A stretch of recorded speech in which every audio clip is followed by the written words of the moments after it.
방금 들어온 속보를 말씀드리겠습니다. 윤석열 대통령은 다음 주 화요일 9월 24일입니다. 국민의힘 지도부를 용산 대통령실로 초청을 해서 만찬 회동을 할 예정이라고 대통령실이 방금 밝혔습니다. 이 회동에는 대통령실, 당 지도부가 한자리에 모여서 추석 민심을 점검을 하고 의료 개혁을 비롯한 개혁 과제, 민생 현안 등을 논의하는 그런 소통의 자리가 될 것이라고 합니다. 만찬 회동에는 국민의힘에서는 한동훈 대표, 추경호 원내대표, 최고위원들, 주요 당직자, 그리고 대통령실에서는 대통령은 비롯해서 비서실장, 정책실장, 안보실장, 수석 비서관들이 참석할 예정입니다. 네, 윤 대통령과 의료계의 간극이 큰 상황에서 중재를 자처하고 나선 한동훈 대표가 오늘 윤석열 대통령을 만납니다. 정확히는 이제 배웅에 나선다고 하는데요. 홍현주 기자. 네, 윤석열 대통령의 체코 순방길 환송에 한동훈 대표가 나섰는데요. 한 대표 취임 이후 윤 대통령의 해외 순방 이번이 처음입니다. 아마 조금 있으면 두 사람이 어떤 식으로 악수를 했고 어떤 식으로 인사를 나눴는지 아마 공개가 될 것으로 보이는데요.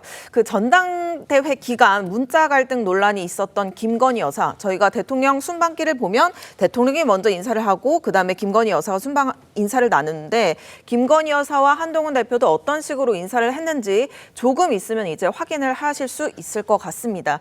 통상 순방길의 경우 윤 대통령이 공항으로 바로 차를 타고 도착하기 때문에요. 한동훈 대표와 비공개 방식으로 어떤 대화를 나누거나 의료 담화 관련 대화를 나누거나 이런 형식은 이뤄지기 어려울 것으로 보입니다. 두 사람의 만남은 지난달 말 한 행사장에서 짧게 악수를 한 지는 23일 만이고요. 한 대표 취임 이후 여당 만찬 회동이 이뤄진 지 2달여 만입니다. 네.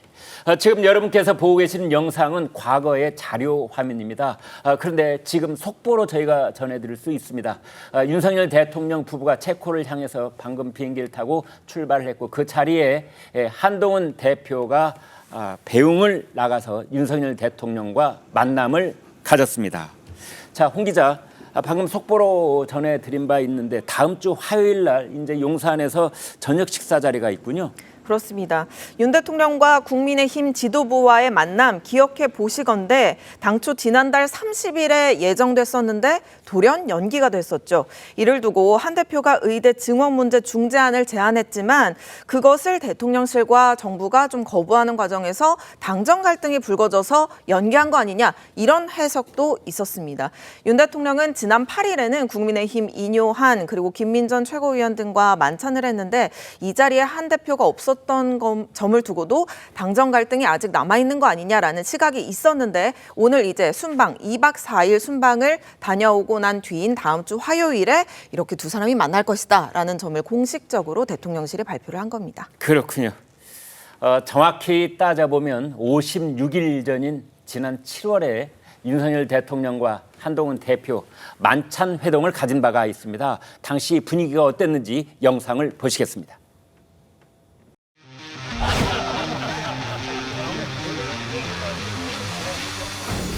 살이 더 빠졌어? 아니 우리 임 교수님도 빠지신 거 같네? 예, 조금 빠졌어요. 그래, 수고 많았어요. 논란을 좀 불식시키기도 하고 또 인간적으로 이제 다시 오해를 회복하고 좀 가까워질 그런 노력을 많이 하는 것으로 보였어요. 윤석열 대통령께서 또 주신 말씀은 한동훈 대표 중심으로 모여서 당의 하나로 갔으면 좋겠다. 그리고 한동훈 대표를 많이 도와주라. 네, 지금부터는 윤석열 대통령 방금 전에 체코를 향해서 출발하는 현지 영상을 함께 보시도록 하겠습니다.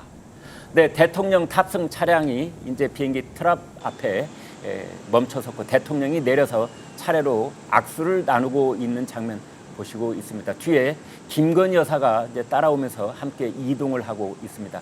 대통령이 잠시 기다렸다가 김건희 여사와 보폭을 맞추고 있는데요.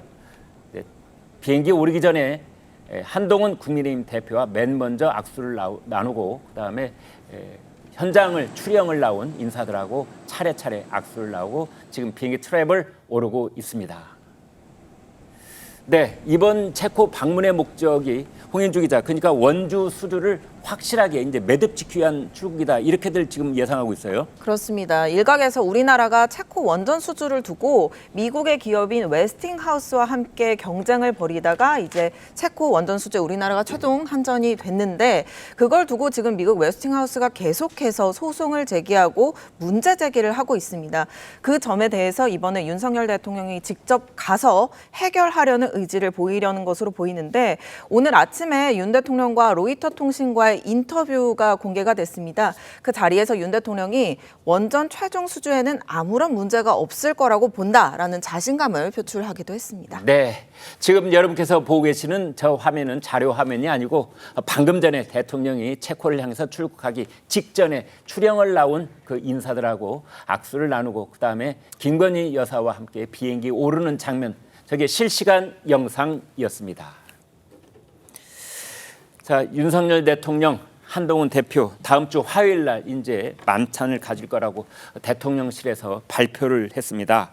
특히 오늘 오후에 국회에서는 김건희 여사 특검법이 이제 본회의에 상정될 것이다 이런 예고 기사도 나와 있는 상황인데요. 최 교수님, 네. 자 이제 김건희 여사 특검법 이거를 이제 방어하기 위해서 뭔가 윤한 힘을 합치지 않을 수가 없을 텐데 어떻게 예상하십니까?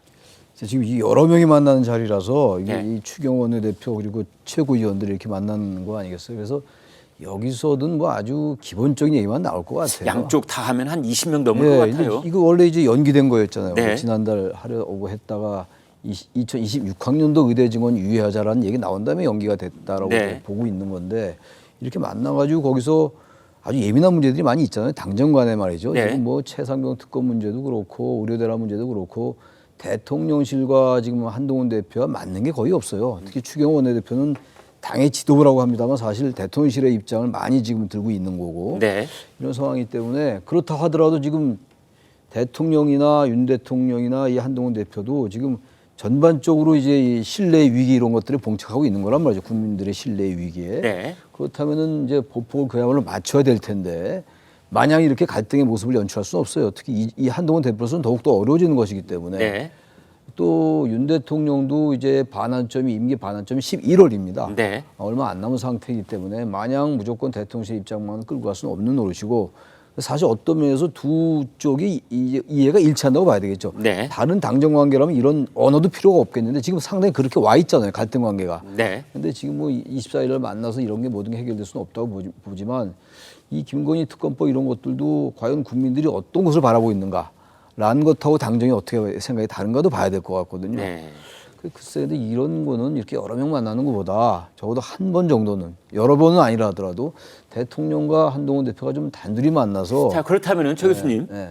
다음 주 화요일 날 저녁 식사 중간 네. 혹은 뭐 식사 끝나고 전후 어느 때든 윤 대통령과 한 대표가 독대를 할 가능성 어떻게 보세요? 글쎄요, 뭐 알기 쉽지 않습니다만 그렇게 높지는 않을 것 같아요. 네. 지금간의 여러 가지 지금의 정황으로 봤을 때 여러 가지 행태나 경로 의존성이나 정황으로 볼 때 네. 단둘이 만나서 하긴 쉽지 않고 저는 그렇게 좀 했으면 좋겠어요. 네. 어차피 공식적으로는 이제 양측의 지도부와 이제 고위 당정협의 비슷하게 만나니까 네. 적어도 회동 전이나 회동 후에 잠시라도 말이죠. 네. 대통령과 여당 대표가 따로 만난다. 아무도 배석하지 않고 그야말로. 네. 그런 모습을 보이는 것만으로도 그래도 당정이 뭔가 좀 새롭게 방향을 일치시키는 거 아니냐 이런 이제 인식을 줄 수가 있거든요. 네. 근데 그런 게 좀 없을 것 같아요. 모르겠습니다. 저는 있었으면 좋겠는데. 그러니까 윤 대통령하고 한 대표가 최근에 어떤 저녁 모임 행사장에서 비슷한 장소에 있었는데 눈길은커녕 악수도 안 하고 말이죠. 아주 형식적이고 이제 네. 악수도 안 하는 정도인데 이게 네. 갑자기 뭐 따로 이렇게 독대 자리를 마련하겠어요?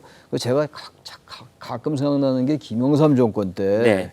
그때 김영삼 대통령과 이용구 당대표가 그때 신한국당이고 그랬습니다만 그 주례회동을 매주 했거든요. 네. 그렇게까지 안 하더라도 네.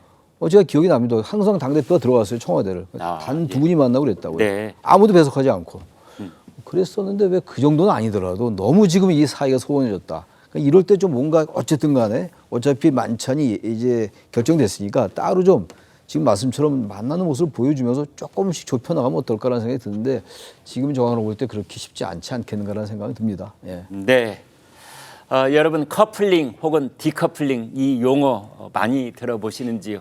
커플링은 뭐든 오르든 내리든 함께 동반하는 걸 커플링이라고 하고 반대로 한쪽은 올라가는데 다른 쪽은 내려갈 때를 디커플링 이렇게 얘기합니다. 그동안 윤 대통령과 국민의힘 지지율 디커플링 현상이 있었다면 최근엔 커플링 안 좋은 뜻에서 커플링입니다. 이제 이런 현상을 보이고 있다는 말이 나올 정도로 동반 하락을 하고 있는 모양새입니다.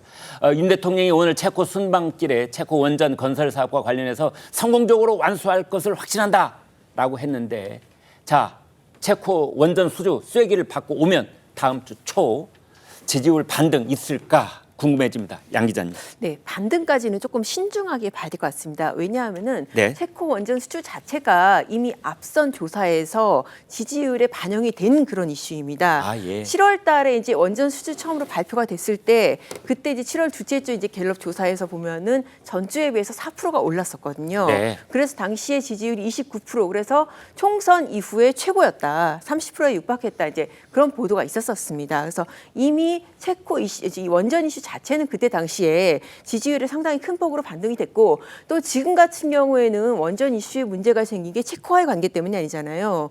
미국 웨스팅하우스와의 그 원천 기술을 둘러서 소송 그 부분이기 때문에 체코를 방문해서 해결할 수 있는 좀 한계가 있단 말입니다. 그래서 이 체코에 가서 뭐 어떻게 보면은 뭐 확언을 할 수는 있겠죠. 그 부분 문제 없다. 소송 문제 없다라고 얘기를 할 수는 있겠지만은 그렇다고 해서 지지율의 반등까지는 조금 기대하기는 힘들고 아마 지금 하락 현상을 멈추는 정도 그 정도는 기대할 수 있지 않을까 싶은 생각이 듭니다. 네.